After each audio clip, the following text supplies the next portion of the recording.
So I want to talk about the resistance readings, how they read resistance and the accuracy of those readings. So on the DNA40, it's a little tougher to get, at least with the temperature build. It's a little tougher to grab a reading, because once this thing initially fires on a cold coil and it pairs up, it's going to stick. It's going to stick with that reading, no matter how hot you get that coil. That resistance reading isn't going to change. So you kind of have to wait and get a cold coil and get the reading, and then sort of go with it, which is fine.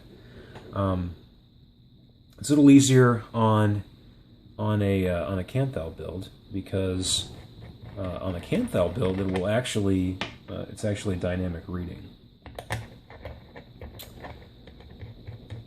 which is nice. I wish it were a dynamic reading on temperature as well. That would be nice to see. So aside from all the artifacts, it actually does ramp up to a certain point. And I don't know if that's, see, it stops right there, and I don't know if that's something in the software telling it to stop, or if that's just where it happens to stop. I don't know. Anyway, now the way you can check your resistance on the SX350,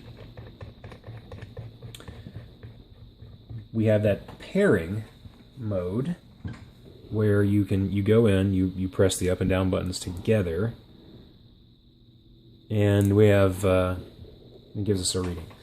And the resolution on this, resolution, not precision. Well, yes, precision, but I already had that fight on Reddit, and I'd rather not have it on YouTube, so I'll just say precision and make all you little girls happy.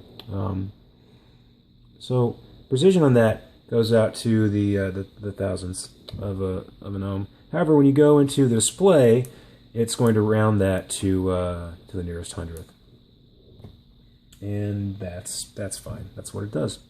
So it's also a static display. Once you fire it, it's not going to change, even though in reality the resistance is changing. And once again, I'd like to see, and it says dry coil, no liquid. That's a conditional statement, by the way. It's sometimes it's true, sometimes it isn't. But basically what it's saying is it's entering temp mode so quickly and so often that it swears up and down that there's just no way that this thing could possibly have liquid in it. So anyway, enough about that. So that's how I measured the resistance. Pretty straightforward stuff. And basically what it came down to was they were both off by about 2%, and give or take. I ran through the readings more than once on both of them, using not only my MX2, which is a single coil, but my foghorn. My foghorn with undercoil airflow, by the way, which is fucking sweet, which is a dual coil. I ran it on both, different resistances. I also used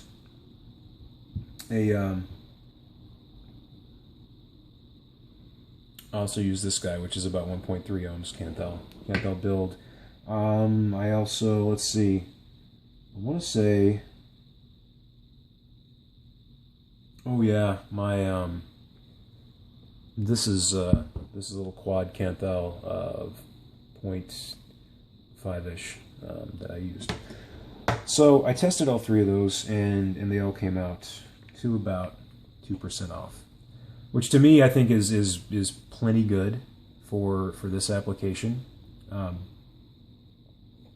It's going to get you where you need to be. The only way you're going to have an issue is if you're trying to, well, not really. I was going to say there you might have an issue pushing super duper low ohms, but these things only go down so far. So bros, I'm sorry, you're shit out of luck. So these are, for the limits of the boards, these are acceptable, and that's a draw, straight up. Resistance is a fucking draw. They both do a good job. So yeah.